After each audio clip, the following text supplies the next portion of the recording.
Como os irmãos bem sabem, eu sou um dos pastores aqui da igreja e trabalho, entre outras frentes, trabalho com a juventude da nossa igreja. E é muito comum que os pais, eles venham até mim, preocupados com os seus filhos. Normalmente a preocupação é duas. Ou o filho descobriu que existe entretenimento e não quer saber de compromisso nenhum, só quer saber ou de jogar videogame, só quer ir para a escola para brincar. O filho não quer compromisso com nada e o pai fica preocupado. Ou eles notam que o filho entrou na puberdade e eles estão tendo um pouco de dificuldade para lidar com questões de sexualidade com o adolescente. São os dois problemas que normalmente trazem os pais a mim. Mas quando eles já estão jovens, nós normalmente olhamos para o jovem que já estuda, talvez já trabalhe, e nós nos preocupamos com aquele jovem que tem uma predileção, uma preferência por um entretenimento mais extravagante. Aquele que gosta de viagens e algumas vezes não vem à igreja. Esse jovem que talvez vá em alguma festa, a gente olha com certa cautela, com certa preocupação. E está certo. Ambos os casos, eles são dignos de preocupação. Nós precisamos zelar pela nossa juventude. Mas eu quero falar com os irmãos de que estes problemas aparentes, eles não são os únicos que existem. Há muitos outros problemas que nós, na verdade, deixamos passar. Pense comigo, um jovem estudioso se afadiga nos estudos 24 horas, não faz nada senão estudar, a ponto dele escolher deliberadamente não vir à igreja porque está estudando. E aí, quando o pai é perguntado sobre o filho, não, meu filho não veio hoje não, mas ele está estudando, pastor. Fique tranquilo.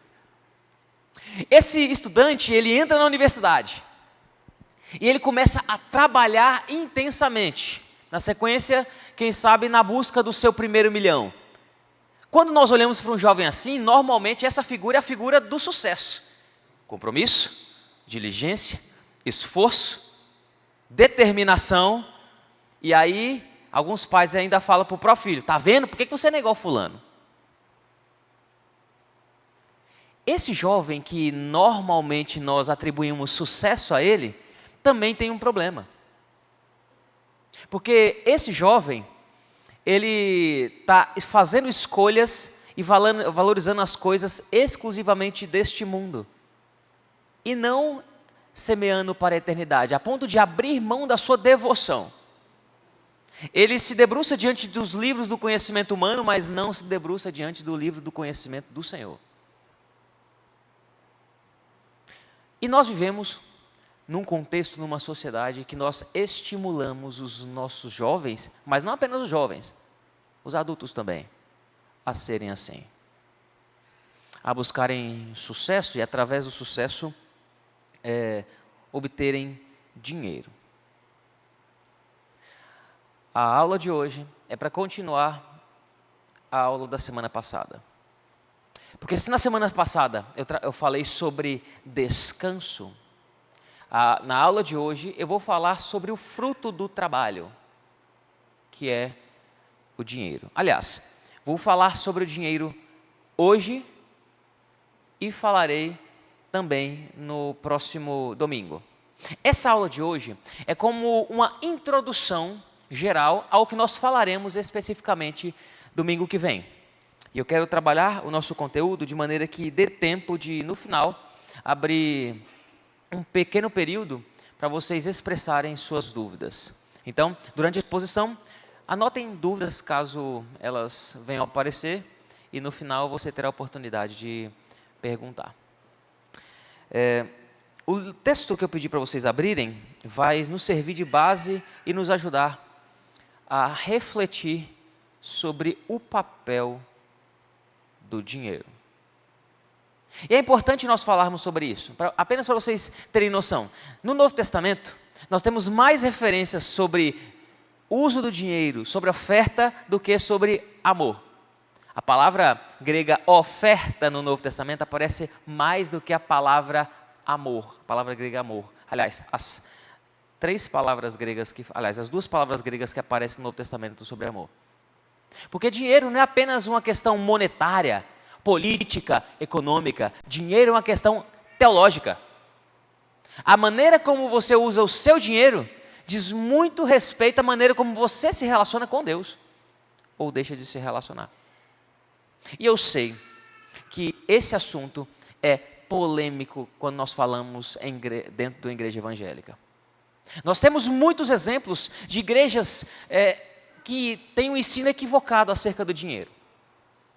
Nós temos pastores que aproveitam da simplicidade, do desespero do seu povo e persuadem essas pessoas a entregar o que não poderiam, a ofertarem o que não deveriam, muitas vezes tirando da sua família para entregar para o pastor, para entregar na igreja. E esse contexto nosso, a teologia da prosperidade, cria complicações quando nós falamos de dinheiro dentro da igreja. Mas se é um assunto bíblico, meus irmãos, nós precisamos ser corajosos e falar sobre ele. E é justamente porque tem muita gente ensinando o que é errado, que nós precisamos falar o que é certo. E eu quero convidar você a acompanhar esse estudo por dois motivos. Para que você aprenda a maneira bíblica de enxergar as finanças. E, consequentemente, evite de ser enganado por charlatões. E também para que você seja instrumento de Deus para comunicar a outras pessoas que estão aprisionadas por ensinos equivocados acerca das suas finanças. Então, convido você a voltar os seus olhos para Eclesiastes 5:8 e nós leremos um longo texto. Leremos até 6:9. Eclesiastes 5:8 até 6:9. Diz assim o texto: Se vires em alguma província opressão de pobres, e o roubo em lugar de direito e da justiça, não te maravilhes de semelhante caso, porque o que está alto tem acima de si outro, mais alto, que o explora. E sobre estes há ainda outros mais elevados que também exploram. O proveito da terra é para todos, até o rei se serve do campo. Quem ama o dinheiro jamais dele se farta, e quem ama a abundância nunca se farta da renda. Também isso é vaidade. Onde os bens se multiplicam, também se multiplicam os que deles comem. Que mais proveito, pois, têm os seus donos do que os verem com seus olhos? Doce é o sono do trabalhador, quer coma pouco, quer muito, mas a fartura do rico não deixa dormir. Grave mal vi debaixo do sol. As riquezas que seus donos guardam para próprio dano. E se tais riquezas se perdem por qualquer má aventura, ao filho que gerou nada lhe fica na mão. Como saiu do ventre da sua mãe, assim nu voltará, indo-se como veio, e do seu trabalho nada poderá levar consigo. Também isso é grave mal. Precisamente como veio, assim ele vai. E que proveito lhe vem de haver trabalhado para o vento? Nas trevas comeu em todos os seus dias, com muito enfado, com enfermidades e indignação. Eis que eu vi, boa e bela coisa é comer e beber e gozar, cada um do bem de todo o seu trabalho, com que se afadigou debaixo do sol, durante poucos dias da vida que Deus lhe deu, porque esta é a sua porção. Quando o homem a quem Deus conferiu riquezas e bens, e lhe deu poder para deles comer e receber a sua porção e gozar o seu trabalho, isso é dom de Deus. Porque não se lembrará muito dos dias da sua vida, porquanto Deus lhe enche o coração de alegria. Há um sinal que vi debaixo do sol e que pesa sobre os homens. O homem a quem Deus conferiu riquezas, bens, honra, e nada lhe falta de tudo quanto a sua alma deseja, mas Deus não lhe concede que isto coma, antes o estranho come, também isto é vaidade e grande aflição. Se alguém gerar 100 filhos e viver muitos anos até avançada idade, e se a sua alma não se fartar do bem e além disso não tiver sepultura, digo que um aborto é mais feliz do que ele. Pois debalde vem o aborto e em trevas se vai, e de trevas se cobre o seu nome. Não viu o sol, nada conhece. Todavia, tem mais descanso do que o outro, ainda que aquele vivesse 2 vezes 1000 anos, mas não gozasse o bem. Porventura, não vão todos para o mesmo lugar? Todo o trabalho do homem é para a sua boca, e contudo nunca se satisfaz o seu apetite. Pois que vantagem tem um sábio sobre o tolo? Ou pobre que sabe andar perante os vivos?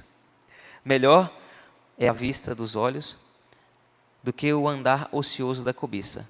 Também isto é vaidade e correr atrás do vento. Apenas até aqui. Vamos orar mais uma vez. Senhor Deus, estamos diante de um tema desafiador. Um tema desconfortável, mas um tema bíblico. E se a Tua palavra ensina, dá-nos ouvidos para aprender, para ouvir, um coração para guardar o Teu ensino e disposição para praticar. É no nome de Jesus que oramos. Amém. Dinheiro não traz felicidade. Bonita frase, né? E nós temos essa frase gravada em diversos lugares. Nas redes sociais, nos para-choques dos veículos, em vários locais. Certa feita eu li um artigo de um jornalista que escrevia para a coluna de economia de uma revista. E ele foi ao engraxate, lá na editora que ele trabalhava, tinha um senhor que engraxava os sapatos das pessoas que estavam lá. E aí ele estava conversando com o engraxate e ele falou justamente isso para o engraxate. Ele falou assim, olha, dinheiro não traz felicidade. O engraxate parou um pouquinho, deu um sorriso amarelo e disse, olha, eu não vejo a hora de falar isso com os meus próprios lábios. Porque essa frase é assim. A gente sempre diz que o dinheiro não traz felicidade, mas nós insistimos em correr atrás do dinheiro como se a nossa felicidade dependesse dela. E nós nos esforçamos por buscar e fundamentar a nossa vida baseada simplesmente em impressões financeiras. Vocês querem um exemplo? Imagine o seu filho chegando em você e dizendo, pai, mãe, escolhi a minha vocação. E você, o que você quer fazer, filho? Eu quero ser filósofo.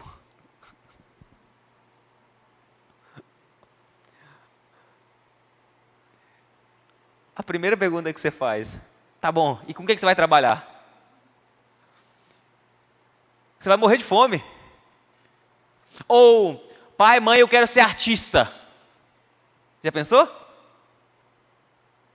A gente não para perguntar ou pensar sobre os filhos e dizer, meu filho ou minha filha, quais são os seus dons e talentos?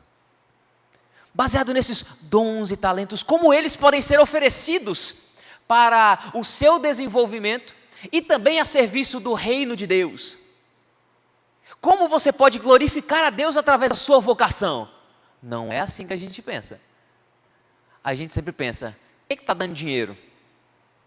É medicina.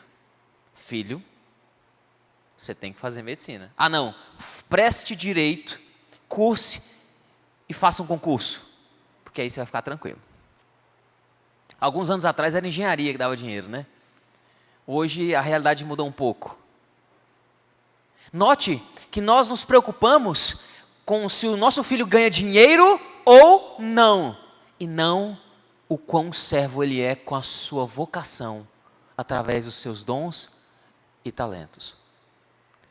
Não sejamos tolos, meus irmãos. Nós também precisamos preocupar com as finanças. Mas elas têm o seu lugar.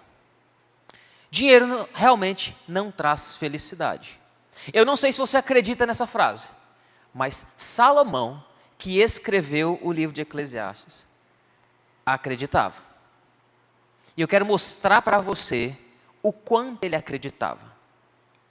Porque se tem alguém que era rico e que conhecia o dinheiro, era Salomão. E ele foi um dos homens mais ricos que pisou na face dessa terra. Quando nós lemos o primeiro livro dos Reis, capítulo 10, que relata um pouco da rotina dentro da vida de Salomão, dentro do palácio de Salomão, nós notamos uma repetição da palavra ouro. Se você ler lá, no capítulo 10 do primeiro livro dos Reis, você vai ver a palavra ouro sendo recorrente, para expressar de maneira enfática o quanto Salomão era rico. Apenas alguns versículos para você entender. Primeiro livro dos Reis, 10, 21, diz o seguinte: todas as taças do rei Salomão, que o rei Salomão usava para beber, eram de ouro, e também de ouro puro, eram todos objetos da casa do bosque do Líbano. Não havia nada de prata, porque nos dias de Salomão não se dava nenhum valor a ela. Imagine a riqueza de um homem a ponto de prata ser considerado lixo. Só tinha ouro. E aqui o texto fala, não está falando do palácio, que só tinha ouro. Só tinha ouro na casa de campo. Na casa de campo, que é uma casa que ele ia de vez em quando, só tinha utensílios, pratos, talheres, taças de ouro. Nada de prata. Imagine você no palácio. Isso serve apenas para expressar o tamanho da riqueza que esteve debaixo do poder de Salomão. Ainda no capítulo 10 do primeiro livro dos Reis, mas agora no versículo 14, está escrito o seguinte: o peso do ouro que se trazia a Salomão a cada ano era de cerca de 23 toneladas. 23 toneladas. Se você abrir lá na revista, na tradução Revista Atualizada, você vai ler que era 666 talentos de ouro. Essa é a medida original que está lá em hebraico, né? 666 talentos de ouro. Isso aqui é importante dizer. O texto fala que era o ouro que era trazido a Salomão. Porque assim, durante o reinado de Salomão, ele administrava as finanças do seu reino, fazia as implementações e ele fazia uma retirada de ouro para ele gastar consigo mesmo. É como se fosse o salário de Salomão. O salário de Salomão era 666 talentos de ouro.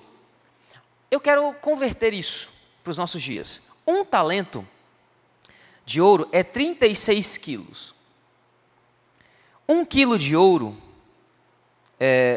1 grama de ouro, eu olhei recentemente, é em torno de R$ 199,71. 1 grama. 1 quilo de ouro, então, é R$ 199.710. Apenas 1 quilo.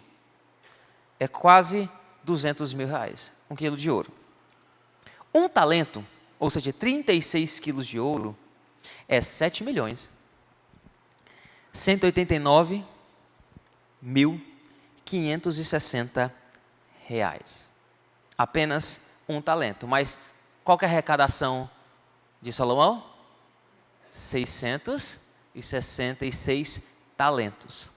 Que em reais dá aproximadamente 4 bilhões.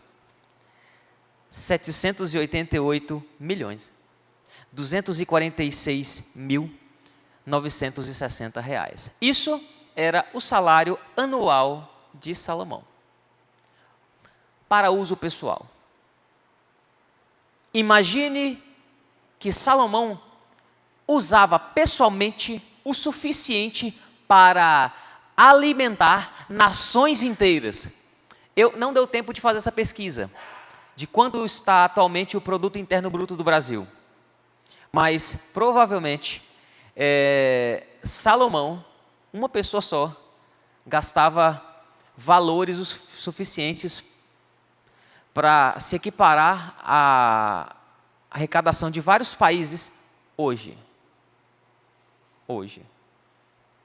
Então, se tem alguém que conhece o dinheiro, é Salomão.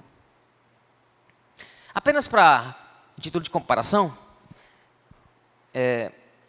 o jogador de futebol Messi, que é um dos mais bem pagos atualmente, ele anualmente ganha 40 milhões de euros, o que dá aproximadamente 173 milhões de reais, que é 27 vezes menos do que Salomão. E detalhe, essa arrecadação do Messi de 40 milhões de euros é bruta. Ele ainda vai tirar os impostos, ainda vai ter arrecadação, tudo mais. Então, o que chega na mão dele é muito menos. No caso de Salomão, era líquido.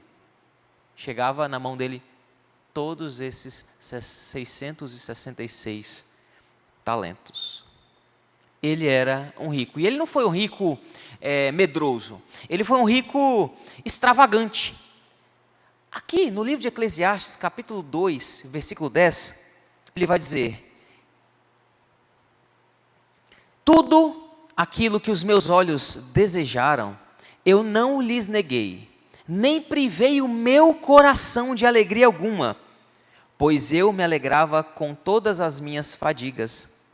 E isso era a recompensa por todas elas. Salomão está dizendo aqui o seguinte: olha, tudo que eu quis, eu comprei. Meu olho bateu, eu desejei, eu fui lá e busquei. Não sei se os irmãos se lembram de um dos maiores cantores pop da história, Michael Jackson. Michael Jackson, depois dele ter estourado no auge da sua carreira, ele ia nas lojas de utensílios assim, e ele não perguntava o preço das coisas. Há um vídeo que tem no YouTube, se você pesquisar, que ele entra numa galeria de arte, com um monte de assessores atrás dele, e o vendedor, que com um cadernetinho ia anotando. Ele só falava assim: eu quero isso, eu quero isso, eu quero isso, isso também. E nessa visita que foi filmada, ele gastou uns 20 milhões, só em utensílios domésticos, de arte. O problema é que no final da vida, por causa desse hábito, Michael Jackson faliu. E teve que vender várias propriedades para pagar as suas dívidas. Não é o caso de Salomão. Tudo que ele quis, ele comprou. Tudo que ele desejou, ele teve. Ele experimentou tudo, mas chegou à conclusão que era correr atrás do vento. Tudo não passava de vaidade. E é por isso que ele, tendo experimentado tudo, tendo sido rico e conhecido o dinheiro, ele chega à conclusão que dinheiro não traz felicidade. E a pergunta que nós podemos fazer para Salomão, nesse texto é: por que dinheiro não traz felicidade? E Salomão nos ajuda a responder. Então, eu quero que nós, daqui para frente, nós trabalhemos em 3 partes. Com pergunta, depois da pergunta, problema, e depois do problema, proposta. Todas começam com P para você não se esquecer. Pergunta, problema, proposta. Vamos começar com a pergunta: por que dinheiro não traz felicidade? Em primeiro lugar, porque a busca pelo dinheiro não tem fim. O versículo 10 de Eclesiastes 5 diz o seguinte: Quem ama o dinheiro jamais se fartará de dinheiro, e quem ama a abundância nunca ficará satisfeito com o que ganha. Também isto é vaidade. Agora, no capítulo 6, versículo 7. Todo o trabalho do ser humano é para sua boca, contudo, o seu apetite nunca se satisfaz. Salomão está dizendo aqui que ele, embora tenha tido tanto dinheiro, ele chegou à conclusão que nunca era o suficiente. E aqui eu faço uma pergunta para você. Quanto dinheiro te bastaria? Qual o salário que, se você ganhasse, você diria: estou tranquilo, agora sim? Pense, faça esse exercício aí. Pense um número, objetivo. Um número. 5, 10, 15, 30, 50. Pense um número. Sabe qual é a resposta para essa pergunta? Sempre um pouco mais do que você tem. A resposta da pergunta quanto nos bastaria, ou o quanto nós precisamos para ser feliz, é sempre um pouco mais do que você tem. Perceba, você começa trabalhando, ganhando R$1.500, e já fica muito feliz, o primeiro emprego talvez. E aí depois de algum tempo, você tem novos projetos, você quer fazer novas coisas, e aí você pensa assim, olha, eu vou trabalhar para ser promovido, e você pensa assim, eu ganho 1.500, mas talvez se eu ganhasse 2,5, 2.500, me bastaria.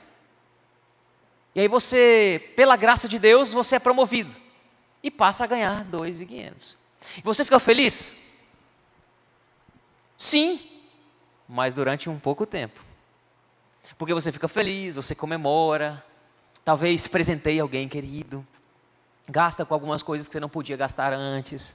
E aí, passa 1 mês, 2 meses, você pensa assim, olha, ganhar 2.500 é bom. Mas e se eu ganhasse 5.000? Aí sim, eu ficaria tranquilo. E aí você recebe uma proposta de outra empresa. E você vai para essa outra empresa e passa a ganhar 5.000. Agora, o salto é maior e você fica feliz. No primeiro mês, no segundo mês, no terceiro mês, no quarto mês. Mas depois você vê que, no final das contas, o dinheiro que você está ganhando, você usa todo ele.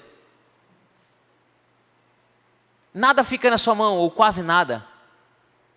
E você pensa, olha, ganhar 5.000 é muito bom. Mas se eu ganhasse 10... Aí chega para a esposa e fala, esposa, começa a orar. Se eu for promovido, nós vamos viajar. E Deus é gracioso, meus irmãos. E você é promovido, Deus movimenta as coisas, você passa a ganhar os 10.000. Você fica satisfeito?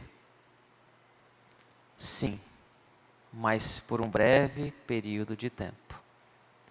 Talvez passe os meses e você pense, olha, ganhar 10 é bom. Mas se eu ganhasse 15, aí sim eu ficaria satisfeito. Percebe um ciclo? Pergunte para alguém que tem muito dinheiro se ele está satisfeito. Ele vai dizer, tô, mas quero mais. Sempre quer mais. Nunca lhe basta. Nunca vai ser suficiente. E essa pessoa nunca será satisfeita com o que tem. Porque o que ele achava que seria suficiente para a sua felicidade, na verdade, não é. Porque felicidade não está na sua carteira. A felicidade está no seu coração e na sua vida com Deus. Você pode ganhar muito ou ganhar pouco e ainda assim ser feliz. Meus irmãos, na nossa última visita a uma obra social que a nossa igreja ocasionalmente ajuda, que é o Anchieta, eu fiquei impressionado com a conversa que eu tive com a senhora lá. A senhora tem 4 filhos, mora numa ocupação, situação precária. E eu conversei com ela. E eu perguntei, como é que estão as coisas? Ela falou, bem, com um sorriso sincero. Eu falei, gente, eu estranhei. Eu falei, não é possível, essa mulher não deve estar bem. Vou apertar. E como é que é viver aqui? Tem uns problemas aqui de infiltração, às vezes chove dentro de casa.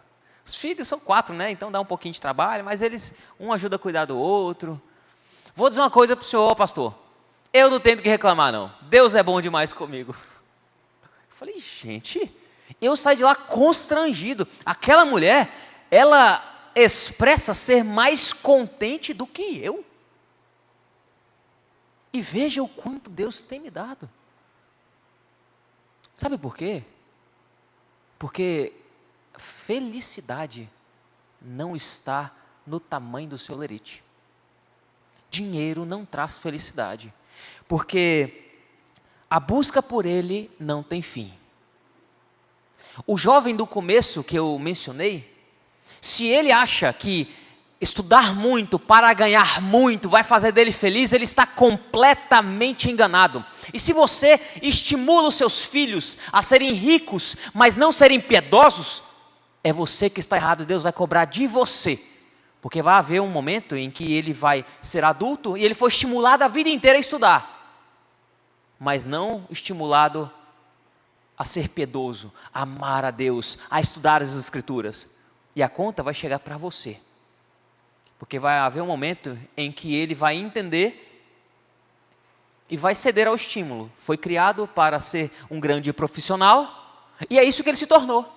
Porque há pais que preparam seus filhos para se encontrarem com os maiores doutores da terra, mas não preparam seus filhos para se encontrarem diante do tribunal do Deus que é justo e santo e julgará a todos. Você quer que seu filho seja feliz? Você quer ser feliz?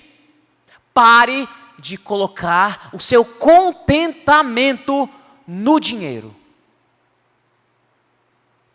Pare. E é por isso que o dinheiro não traz felicidade. O dinheiro não traz felicidade, em segundo lugar, respondendo essa pergunta ainda, porque o dinheiro, ele coloca sobre suspeita os nossos relacionamentos. No versículo 11 do capítulo 5 de Eclesiastes está escrito o seguinte: onde os bens se multiplicam, também se multiplicam os que deles comem. E que proveito têm os donos, a não ser o de ver esses bens com os seus olhos?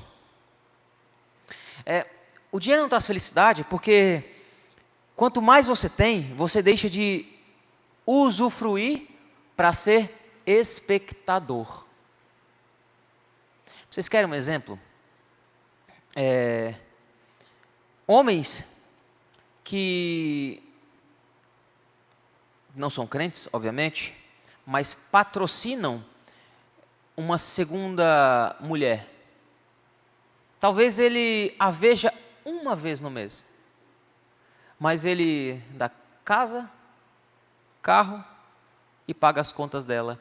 Ele passa a ser espectador dos próprios bens dele. Ou mulheres que se casam com algum homem, simplesmente visando a estabilidade que ele tem. Mas isso não é apenas, acontece com mulheres não, meus irmãos. Recentemente eu estava lendo um noticiário na internet de um rapaz com 19 anos de idade que casou-se com uma senhora de 70 anos. E a senhora veio a falecer 3 anos depois, misteriosamente. E os filhos começaram a brigar na justiça para obter a herança. Mas ele disse, quem era o marido dela? Eu.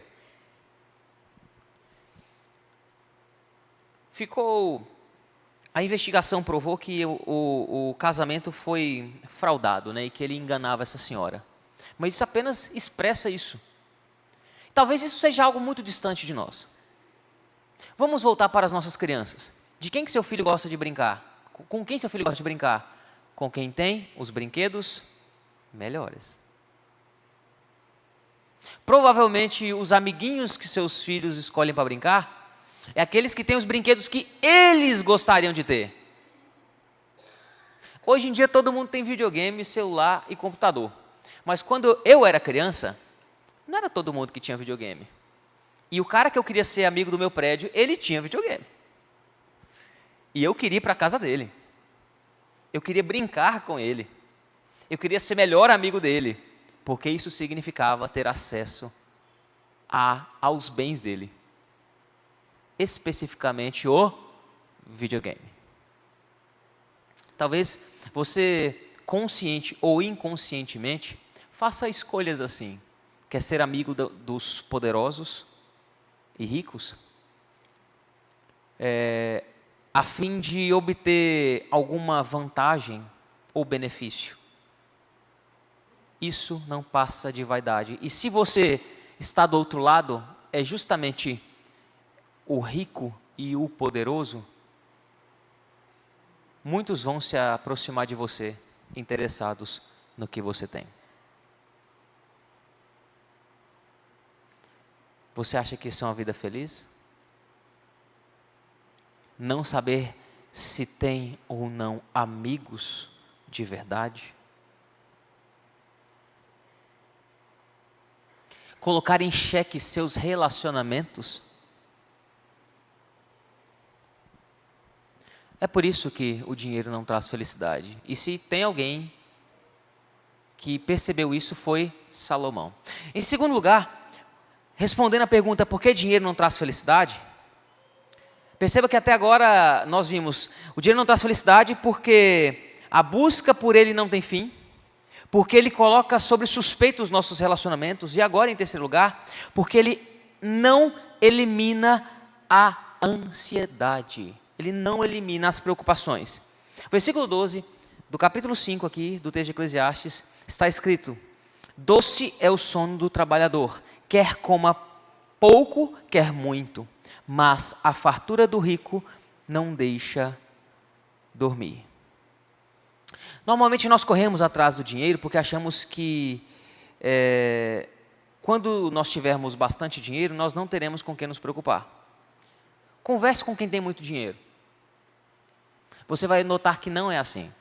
Normalmente quem tem muito dinheiro tem algum tipo de aplicação, algum investimento. E esse tipo de coisa, normalmente, se ela tem grandes rendimentos, ela está sempre atenta às variações econômicas, às variações políticas, às variações mercadológicas, porque isso tudo influencia na quantidade de dinheiro que ele tem ou na quantidade de dinheiro que ele pode perder. Então, a pessoa, enquanto você vai lá, trabalha, chega em casa, coloca a sua cabeça no travesseiro, porque você já saiu do trabalho e a sua tarefa está feita, quem tem muito dinheiro vai deitar preocupado com o que está acontecendo enquanto ele dorme e que influencia na sua riqueza. A quantidade de dinheiro não vai te livrar da ansiedade. Tanto que há pesquisas, não brasileiras, mas pesquisas nos Estados Unidos, que mostram que entre aqueles que têm síndrome de ansiedade, a maior parte não é de pessoas de baixa renda, é de média alta e alta renda. Os que estão sofrendo com esse tipo de transtorno não é quem tem pouco, é quem tem muito. Há algumas décadas atrás,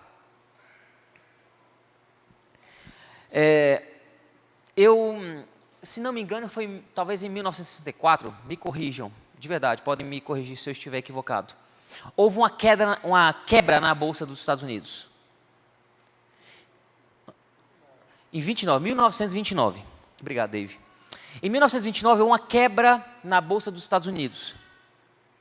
E nessa quebra da Bolsa dos Estados Unidos, depois que foi noticiado, muitos investidores perderam quantidades gigantescas de dinheiro. 30% deles se suicidaram. 30%.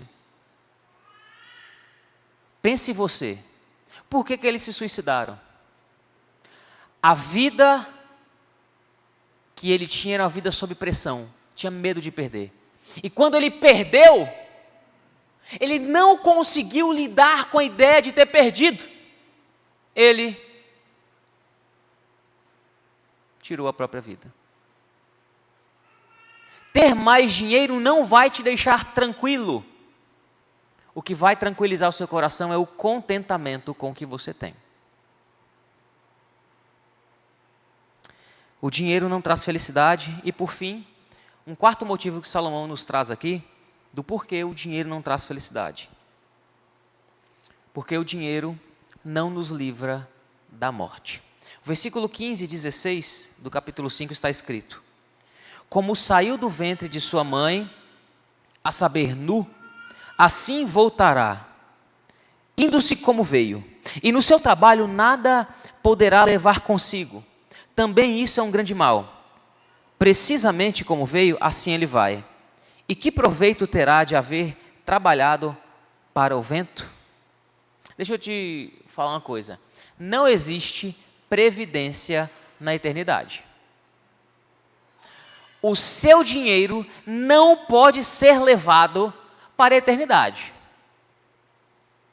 Há uma crônica de Machado de Assis, se não me engano, que tem uma cena nessa crônica que era um enterro de um patriarca de uma família, um magnata, e aí alguém chega no advogado dele, durante o velório, e perguntam para ele, o que ele deixou para trás? O advogado olha para quem perguntou, e olha para o chão e responde, tudo, não levou nada. O dinheiro não traz felicidade, porque o dinheiro não pode livrar você da morte. Talvez pague o tratamento médico, mas a morte chega para rico e para pobre.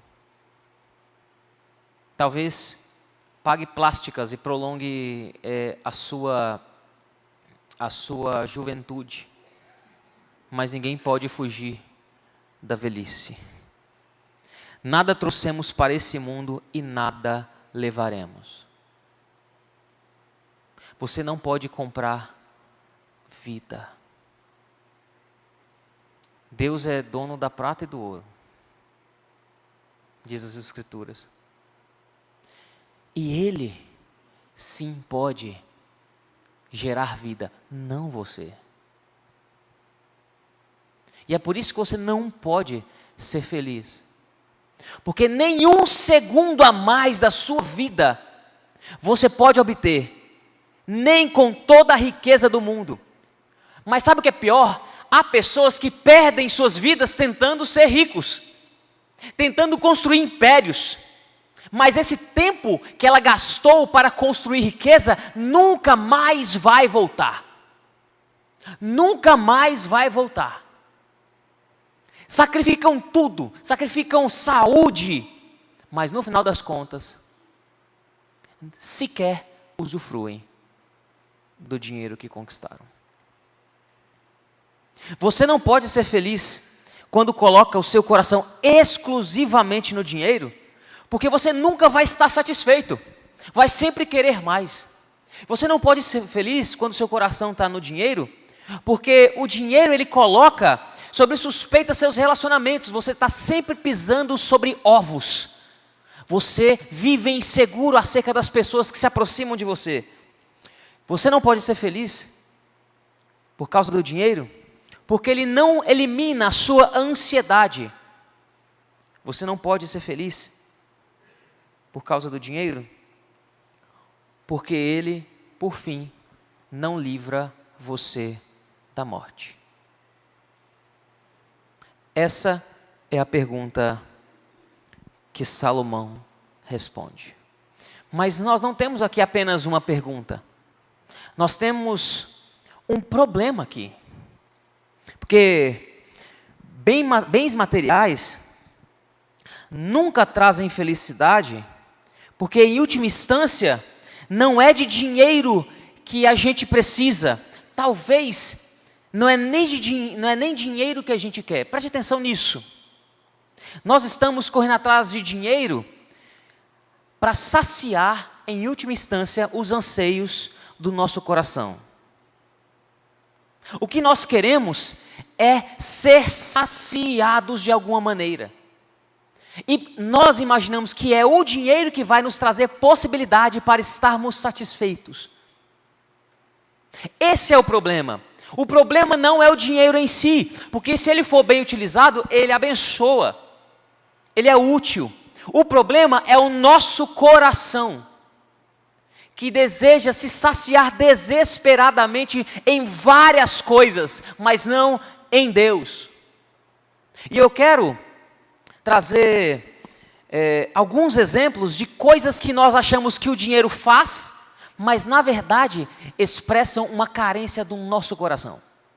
Por exemplo, nós buscamos o dinheiro porque na verdade nós queremos plenitude de humanidade. Nós queremos preencher o vazio que nós sentimos comprando. Não tem gente que é assim? Se sente chateado, frustrado, o que vai fazer? Estourar o cartão de crédito. Volta até melhor, mais leve.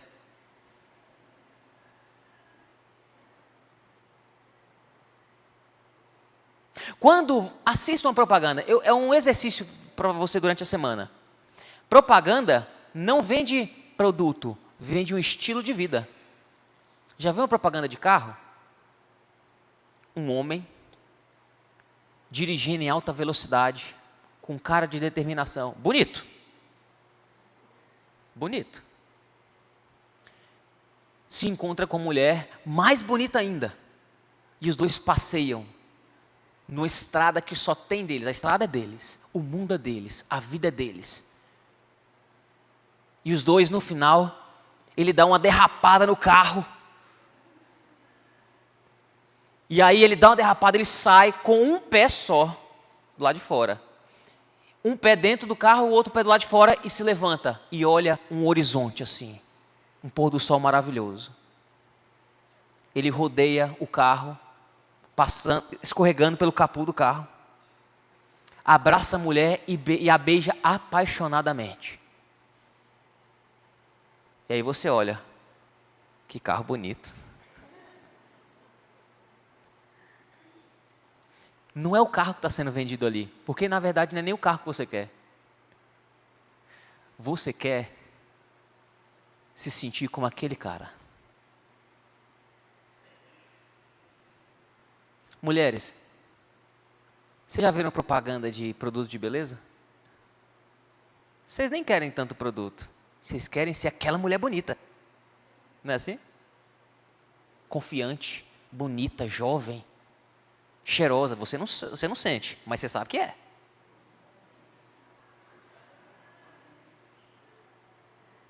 Não é assim?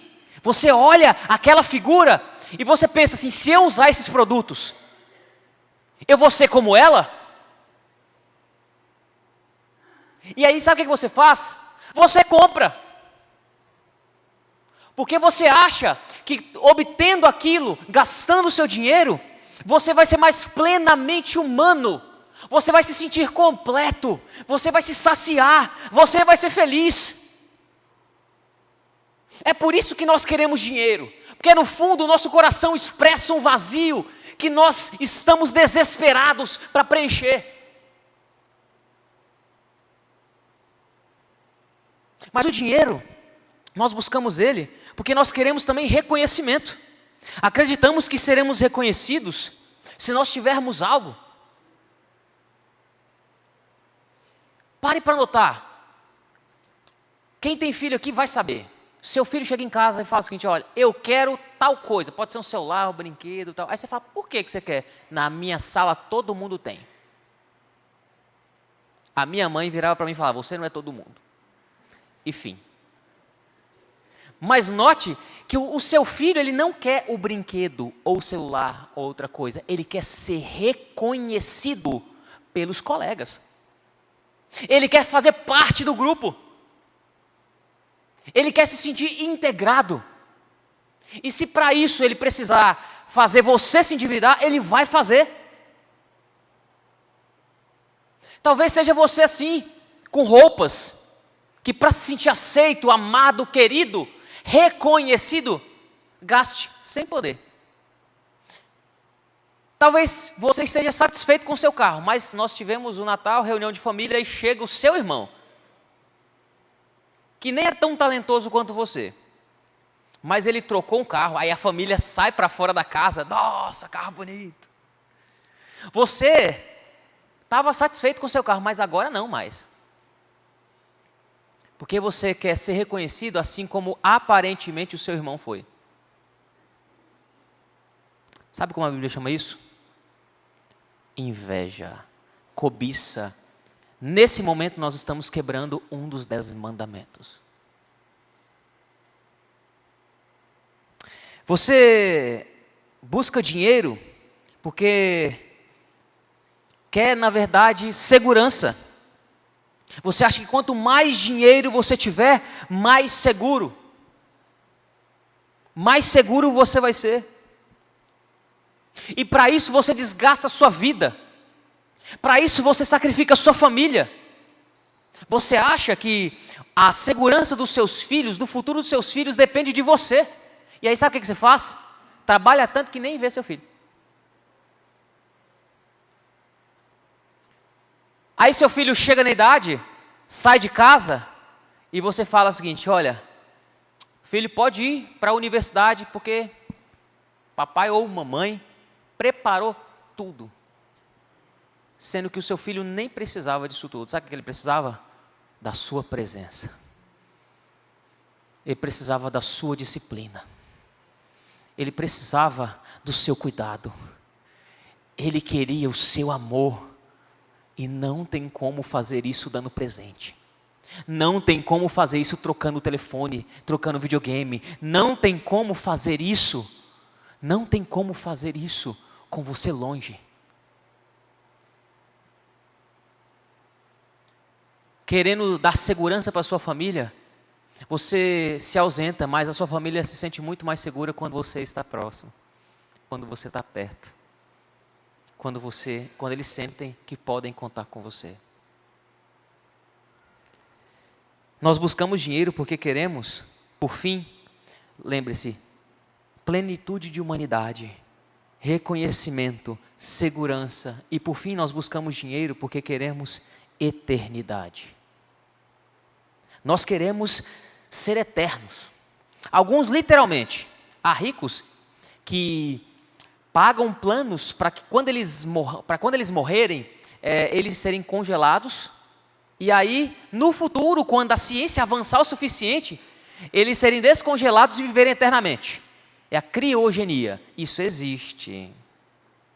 Mas é muito caro. E talvez você pense, não, criogenia é algo muito distante da minha realidade, mas eu ficaria muito feliz se Santos tivesse uma rua com meu nome.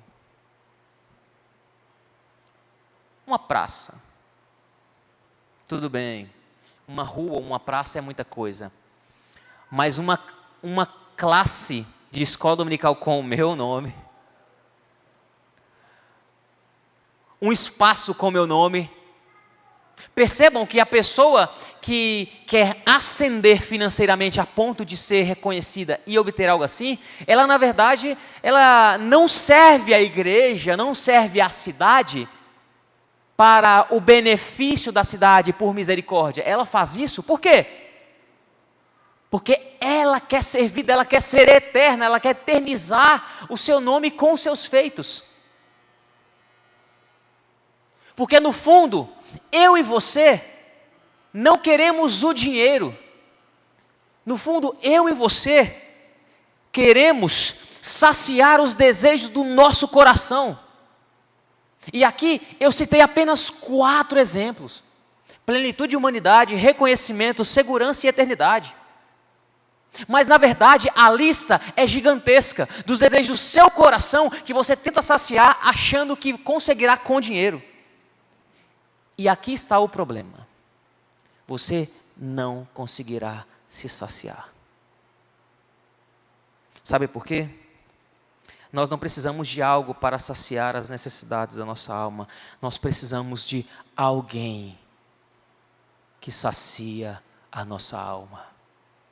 Colocar a nossa satisfação no dinheiro é como beber água do mar. Quanto mais você bebe, mais sede você sente. Lembre-se da história da mulher samaritana, que Jesus se encontra com ela e oferece a água da vida. Aquela mulher estava sedenta, ela tentava saciar os desejos do seu coração em relacionamentos, mas ela não o conseguia, ela permanecia sedenta, vazia, solitária. Ela queria plenitude de humanidade, ela queria reconhecimento, ela queria segurança, e talvez ela até se relacionasse com esses homens buscando segurança. Ela queria a eternidade, mas ela só se sentia mais vazia. Talvez você se sinta assim, e se você se sente assim, esse é o seu problema. O dinheiro não vai te satisfazer, e é por isso que você precisa, e eu também, desesperadamente colocar a sua satisfação, colocar o seu coração em Cristo Jesus, porque apenas Ele, e somente Ele, pode saciar você, pode saciar a sua alma. Sobre tudo o que se deve guardar, guarde o coração, porque dele procedem as fontes da vida. E Jesus, Ele sacia o seu coração. E por fim, para não me delongar muito mais, já falei da pergunta, Salomão respondeu para a gente. Já falei do problema, e aqui eu quero terminar com uma proposta. Porque o dinheiro não é mau, o amor a ele, sim. Então, como usar o dinheiro? Eu quero dar duas sugestões. A primeira sugestão de como você deve usar o dinheiro é sendo grato. Capítulo 6 de Eclesiastes, versículo 9, diz o seguinte: melhor é o que os olhos veem do que aquilo que a alma deseja. Também isso é vaidade e correr atrás do vento. Salomão está dizendo aqui, eu quero parafraseá-lo explicando. Ele está dizendo aqui, em termos bem simples, o homem feliz não é aquele que tem o que deseja. O homem feliz é aquele que deseja o que tem. Isso contudo, você é feliz com seu carro? Porque você deseja ele. Você é feliz com seus filhos? Porque você deseja. Você é feliz com a sua mulher ou o seu marido? Não é porque ela é melhor ou pior, é porque você a deseja. Está entendendo? Contentamento, gratidão. O homem feliz, repito, o homem feliz não é aquele que tem o que deseja, mas aquele que deseja, que quer, que almeja o que tem. Preste atenção. O final do mês vai chegar. Aliás, dia 15 é dia de vale, normalmente. Você vai olhar para o que você vai receber. E vai fazer o quê? Se contentar, porque aquilo você deseja. Dinheiro não é fim, dinheiro é meio. Um meio através do qual você faz as coisas. Então seja responsável. Seja grato. Paulo ele fala que aprendeu a viver contente em toda circunstância. Nós falamos isso semana passada. Tudo, ele diz no final disso tudo. Ele aprendeu a viver tanto em abundância quanto em miséria. E no final ele fala, tudo posso naquele que me fortalece. Sabe por que ele pode tudo? Tanto na abundância quanto na miséria? Porque ele está satisfeito naquele que é o Deus dele. E é por isso que ele fala, eu tudo posso no meu Deus. Eu estou satisfeito. Seja grato a Deus pelo que você tem. A gratidão é blindar o seu coração de querer mais do que você deveria ter. Porque talvez, pense bem, talvez Deus não deu mais para você, porque se Ele te der, pode ser a sua ruína. Já parou para pensar nisso? Exemplo, há pessoas que vêm aqui, ficam desempregadas, Deus abençoa, dá o trabalho. O que faz a pessoa? Some. Seja grato pelo que você tem. almoce daqui a pouco e ore com o coração cheio de gratidão pela comida. É frango, é macarrão, é salada. Deus que me livre, estou brincando. Seja grato. Seja grato. E por fim, gaste o seu dinheiro, aprenda a gastar o seu dinheiro. Isso aqui eu falo com muito cuidado. Você vai saber que você tem um problema com o dinheiro quando você sente mais prazer na sua poupança ou nos seus investimentos do que na sua conta corrente. Porque conta corrente é aquela conta que você paga as coisas, né? O dinheiro mais sai do que entra. O investimento ou poupança é aquilo que o dinheiro normalmente só entra. O que te deixa mais satisfeito? Os seus investimentos ou o dinheiro que você guarda ou a sua conta corrente? Se você olha para a sua conta corrente e entra em desespero, você tem um problema com dinheiro. Aprenda a gastar dinheiro, porque dinheiro, vou repetir, não é meio, é fim. O dinheiro foi dado para ser usado de maneira sábia. Por isso que eu estou falando com muito cuidado aqui. Seja responsável, faça as suas reservas, mas também usufrua daquilo que você tem. Eclesiastes 6,3 diz assim: se alguém gerar 100 filhos e viver muitos anos, até uma idade avançada, e se a sua alma não se fartar do bem, e além disso não tiver sepultura, digo que um aborto é mais feliz do que ele. O que Salomão está dizendo aqui? Alguém que viveu a vida inteira somente para ajuntar, sem aproveitar, sem usufruir, é mais infeliz do que aquele que não teve oportunidade de viver. Vou repetir. Alguém que viveu a vida inteira somente para juntar, sem usufruir, é mais infeliz do que aquele que não teve a oportunidade de viver um aborto. Porque ele ajuntou, não usufruiu. Mas Deus fez, meus irmãos, um mundo com cores, sabores, e você, se você pode, deve experimentar. Homens, não sejam mesquinhos, nem sovinas, muquiranas, pão duro, mão fechada. Levem suas esposas para comer num bom restaurante, se puderem. Se planejem, façam viagens, conheçam as maravilhas que Deus criou. Separe um dinheiro e ajude obras sociais sérias, que vocês conhecem, que sabem como funciona. Sejam dizimistas fiéis na igreja, como um sinal de gratidão pelo que Deus deu a você. Invista na vida de alguém. Perceba como o dinheiro pode ser bênção quando a sua mão é regida por um coração fiel a Deus. Na minha proposta, eu digo a você, seja grato e aprenda a gastar dinheiro. Sabe por quê? Porque dinheiro não vai te fazer feliz. Não vai. E eu quero orar com você, para a gente encerrar a nossa aula. E aí, depois eu vou, como prometido, sei que nós estamos um pouco avançados no horário, mas vou cumprir a minha palavra